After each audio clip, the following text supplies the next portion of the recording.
Coucou les amis, bienvenue pour cette vidéo au sujet de l'astrologie politique et surtout du cas de la Turquie au vu des événements qui ont eu lieu en Turquie notamment, mais également dans d'autres pays, notamment en Europe, en Allemagne ou encore à Paris. Il y a eu des manifestations très importantes en Turquie et d'autres manifestations évidemment moins importantes en Allemagne ou en France, des Turcs qui demandent donc la démission d'Erdogan. Concernant les manifestations en Turquie, à Istanbul, on a des rassemblements d'1 million de personnes et des manifestations qui ont lieu dans plusieurs villes importantes en Turquie. J'avais un petit peu abordé le cas de la Turquie et j'avais fait quelques prédictions dans d'autres vidéos d'astrologie politique, mais ici vraiment je veux vraiment parler que de la Turquie. On va regarder le thème d'Erdogan, on va aussi regarder le thème astral d'Ekrem İmamoğlu qui est son principal adversaire pour les prochaines élections de 2028. Pour l'instant, je ne veux pas vraiment faire de prédictions pour les élections présidentielles de 2028 puisque les candidats paraissent assez incertains. On demande l'inéligibilité d'Ekrem İmamoğlu, donc on ne sait pas si c'est lui qui va vraiment représenter le CHP, donc on verra quand on y sera. Pour l'instant, je veux juste regarder ce qui peut se passer là dans les semaines et les mois qui arrivent au vu de l'actualité qui change beaucoup. Il y a vraiment des nouveaux événements quasiment tous les jours concernant Ekrem İmamoğlu ou concernant la Turquie et les événements récents. Donc le thème de la Turquie en astrologie, je prends la création de la République de Turquie le 29 octobre 1923, 20h30 Ankara. Donc on a un ascendant qui est en cancer, la lune en gémeaux est en 12, rien que ça c'est pas un bon placement pour la lune représentant le peuple en astrologie politique. Je vous ai parlé beaucoup de la conjonction Saturne-Neptune qui est majeure quand on regarde des événements ici collectifs, qui aura lieu donc à 0 degré du bélier et 1 degré du bélier, mais dans tous les cas ça va faire un carré assez précis en réalité à la lune natale de la Turquie. Qu'est-ce que ça veut dire? Ça veut dire que cette conjonction va énormément impacter de manière négative, puisqu'on est dans le cas d'un carré, la lune, donc le peuple turc en réalité. Je pense que le flou que vit le peuple turc, cette situation très compliquée puisqu'ils ne savent plus comment ça va se passer pour eux, pour l'avenir, puisque des personnes qu'ils élisent se retrouvent en prison, et ce flou général avec tous ces scandales aussi qui ressortent assez régulièrement, ça va mettre en difficulté entre guillemets le peuple turc, et les événements entre guillemets les plus importants se déroulent, comme je le dis régulièrement, au moment des éclipses solaires et lunaires comme on le voit ce mois de mars, mais aussi lorsque ces conjonctions-là se précisent. Donc la conjonction Saturne-Neptune se précise à 2 reprises, là dans les mois qui vont arriver, une fois en août 2025 et l'autre fois en février 2026. Donc ces deux dates, ces 2 mois, ces 2 périodes vont être majeures concernant la Turquie. Ici, ce carré, il vient directement de la 10, donc le gouvernement, le pouvoir en place qui apporte une situation que compliquée pour le peuple turc. Il faut aussi noter que dans le thème de la Turquie, on a l'éclipse donc solaire qui va avoir lieu le 29 mars, là, dans les jours qui arrivent, donc cette semaine en réalité. Elle va avoir lieu en face du Mars natal de la France. Ça, qu'est-ce que ça veut dire? C'est des sortes de nouvelles batailles que le gouvernement va te faire démarrer contre les opposants principaux, puisque le Mars natal de la Turquie se trouve dans la maison 4. Donc en réalité, on a quand même une nouvelle période de tension très importante qui va démarrer. Donc on n'est pas, si vous voulez, ce que j'essaye de dire ici, c'est que les tensions ne sont pas terminées, et il y a des possibilités que le gouvernement en place, même si actuellement on peut juger que c'est très dur ce qui s'est passé, les décisions prises à l'égard d'Ekrem İmamoğlu et de ses amis et du CHP sont très dures et ça y est, ça va être réglé, etc.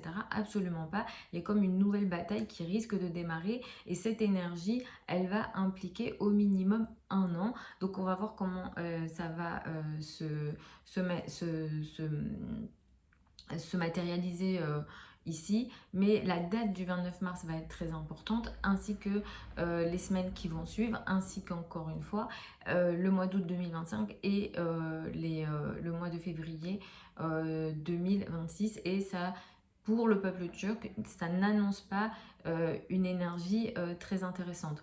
Cela dit, le passage de Jupiter en Cancer, pour le peuple turc et les finances de la Turquie, Jupiter en Lion d'ici un an, ça va aider le peuple. Donc je pense que les années, donc la deuxième partie de 2025 ainsi que l'année 2026 pourra apporter des possibilités pour le peuple d'évoluer. Donc malgré toutes ces, comment dire, ces difficultés, ces situations floues, à un moment donné, enfin ce Jupiter en entrant dans le signe du Cancer et ensuite dans le signe du Lion, sur le plan financier, parce que l'économie est un sujet très important actuellement en Turquie, Jupiter en Lion à partir de juillet 2026 va aider la Turquie sur le plan financier. Donc on va voir comment ça va se matérialiser. Je veux qu'on regarde le thème d'Erdogan. Je prends le thème que je prends le concernant, c'est le 26 février 1954, 4h25, Istanbul.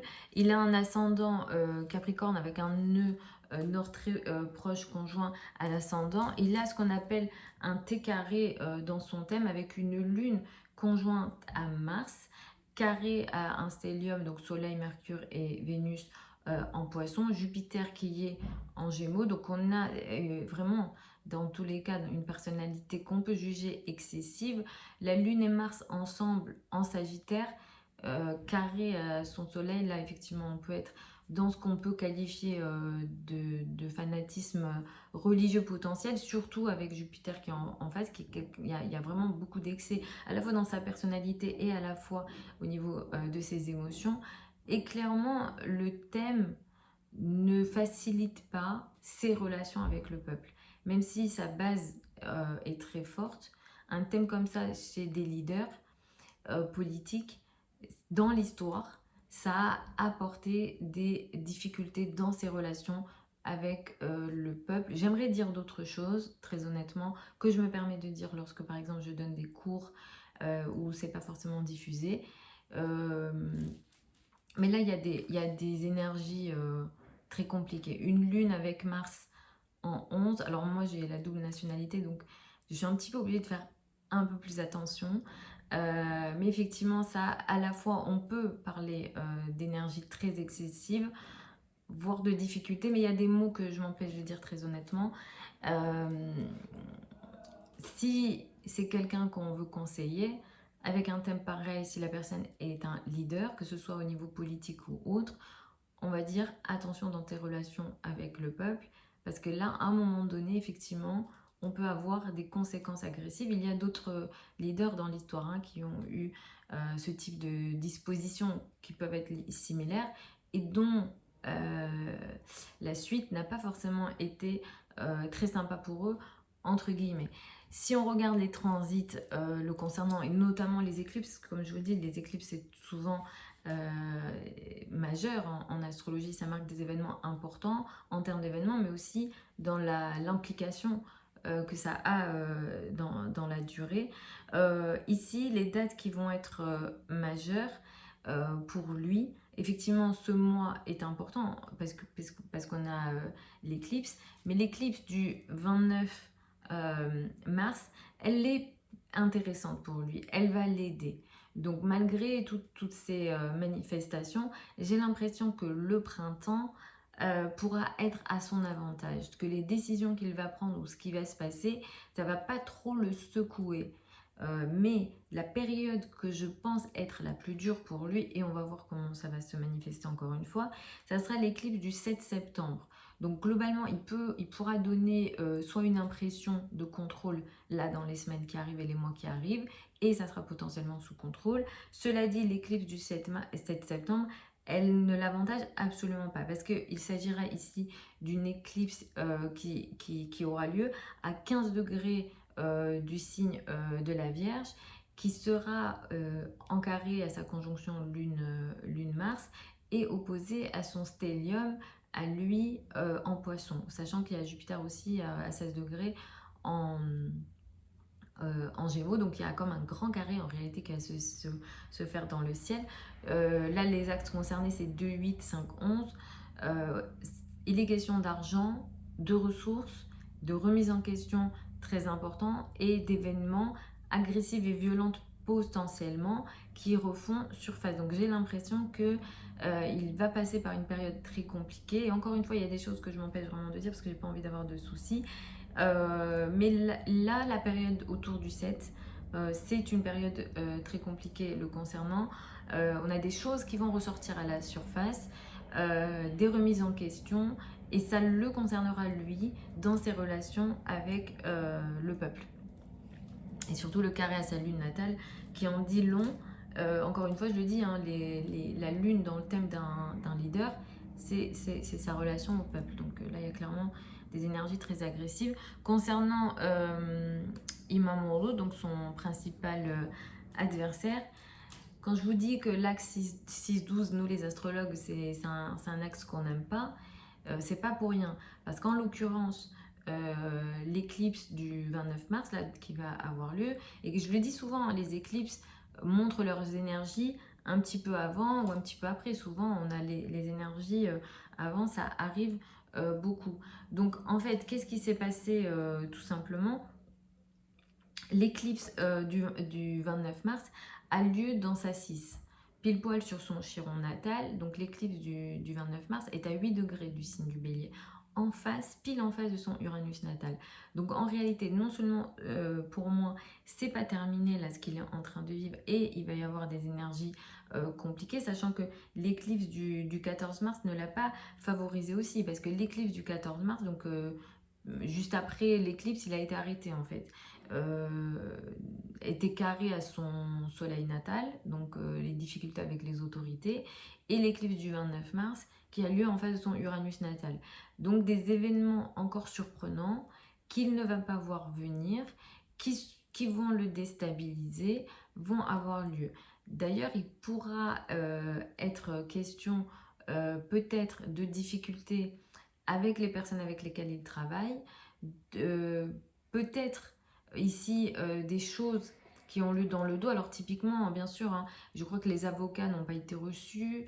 Est-ce qu'on peut qualifier tout ça d'une certaine manigance politique potentiellement? Donc on y est. La douce, c'est tout ce qui a lieu dans le dos. Donc des choses qu'il ne contrôle plus, qui sont hors de son contrôle. Et effectivement, là, pour le coup, il est accusé de corruption et d'organisation, enfin, d'avoir mis en place, comment dire, des liens avec du terrorisme, voire d'avoir organisé d'avoir organisé des choses en lien avec le terrorisme contre la Turquie, notamment des liens avec le PKK qui est considéré comme une organisation terroriste en Turquie. Donc effectivement, toutes ces manigances se voient toujours et c'est pas terminé. Et l'éclipse du 29 mars remet de l'huile sur le feu au niveau de son thème natal. Donc il est vraiment pas sorti des problèmes et je pense qu'il va se passer des choses qu'il ne va pas voir venir. Alors ce qui est étonnant, c'est qu'effectivement cette éclipse du 29 mars, elle est positive dans le thème d'Erdogan et négative dans le thème d'Ekrem İmamoğlu.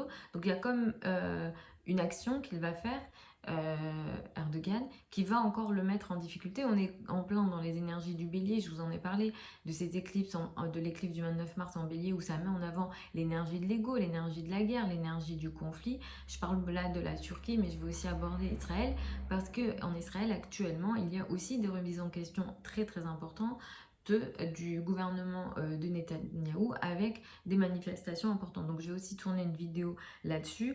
Quand je continue à regarder le thème de Ekrem İmamoğlu, notamment pour le mois de septembre, puisque le mois de septembre est très important puisqu'on a de nouveau des éclipses. On a l'éclipse du 7 septembre que je vous disais qui est compliqué pour Erdogan. L'éclipse du 7 et du 7 septembre 2025 est aussi de nouveau compliqué pour Ekrem İmamoğlu. Donc ça ressort aussi. Donc on va dire qu'il ne sera pas complètement libéré ou de problèmes à l'approche de l'été, voire à la rentrée. Mais L'éclipse du 21 septembre me paraît assez intéressante pour lui, où il y a une possibilité de trouver des solutions. Donc j'ai l'impression que sur la deuxième partie de l'année, donc à partir plutôt de fin septembre, octobre, peut-être qu'il y aura des solutions qui lui seront apportées, puisque l'éclipse du 21 septembre 2025 a lieu à 28 degrés du signe de la Vierge et ça sera trigone à sa conjonction Mercure-Vénus. Donc il y a comme des énergies intéressantes possibles. Alors est-ce que ça sera une libération? Est-ce que ça sera d'autres décisions ou le fait que son parti réussisse à avancer ou trouver des solutions pour avancer malgré toutes ces arrestations et toutes ces complications? Voilà, ça peut être plein de scénarios, on va suivre tout ça, mais j'ai l'impression qu'au fur et à mesure que les mois vont passer, il y aura des potentialités de solutions pour lui. Et comme je vous le disais, de toute façon, c'était, à mon avis, c'était là depuis un moment, c'est juste que ça a éclaté maintenant parce que effectivement il est ascendant balance, 23 degrés de la balance, et en réalité les éclipses de l'année et demie qui s'est écoulée, c'était sur l'axe bélier balance, l'axe 6-12 pour lui, donc des choses qui ont lieu dans le dos, qui ne contrôle pas, avec des difficultés avec peut-être les personnes avec lesquelles il travaille. Est-ce qu'il a même été disons, soit trahi, soit été en difficulté avec des personnes de confiance qui sont ses subordonnés avec lesquels il travaille? C'est tout à fait possible. Ça ressort beaucoup aussi, puisque de toute façon, l'éclipse du 29 mars, elle a lieu sur son chiron natal en 6. Alors, ce qu'on peut aussi voir, j'espère que je me trompe encore une fois, c'est qu'il aura peut-être des problèmes de santé. Ça ressort aussi. Encore une fois, j'espère que je me trompe, parce que l'éclipse, effectivement, de nouveau du 29 mars, elle peut lui apporter des problèmes de santé. Là, ce que je vois, c'est soit des problèmes de tension, soit des problèmes de la tête, les migraines, les yeux. Pour l'instant, les retours qu'on a dans les médias turcs, c'est qu'il va très bien, il est en bonne santé, qu'il a le moral, que voilà, qu'au niveau physique et moral, ça a l'air d'aller. Mais cette éclipse, elle peut aussi être l'annonce de problèmes de santé potentiels pour les mois qui arrivent le concernant. Donc voilà, globalement, j'ai donné beaucoup de dates, beaucoup d'infos. J'espère que voilà, soit vous notez, soit voilà, vous me direz si jamais vous avez des questions, s'il y a des choses qui ne vous paraissent pas claires, dites-moi. Après là, ça reste quand même de l'astrologie politique, ça reste un peu plus précis, parfois un peu technique. Même si j'essaie de vous en parler de façon simple pour que le maximum d'entre vous, vous puissiez comprendre. Vous avez plein de liens sous la vidéo si vous avez des questions, si vous souhaitez une consultation privée avec moi. Pour celles et ceux qui veulent apprendre l'astrologie avec moi, la prochaine session de formation, elle démarre en septembre 2025, donc ça sera pour apprendre à lire un thème astral et faire des prédictions dessus. Je vous embrasse à nouveau et je vous retrouve lors d'une prochaine vidéo. Je vais tourner voilà, une vidéo pour Israël au vu des événements là-bas. Et comme je vous le disais, hein, je vous le dis souvent, j'arrête pas de me répéter, mais les périodes d'éclipse sont des périodes très très importantes et je pense que vous le voyez au niveau collectif, au niveau individuel, chacun vit les choses de son côté. C'est pas toujours médiatisé évidemment. Et chaque éclipse ne va pas nous impacter de la même façon. Ça va beaucoup dépendre des thèmes de naissance. Mais effectivement, là, sur le plan collectif, ce sont des énergies qu'on peut voir. Voilà, je vous embrasse à nouveau et je vous retrouve lors d'une prochaine vidéo.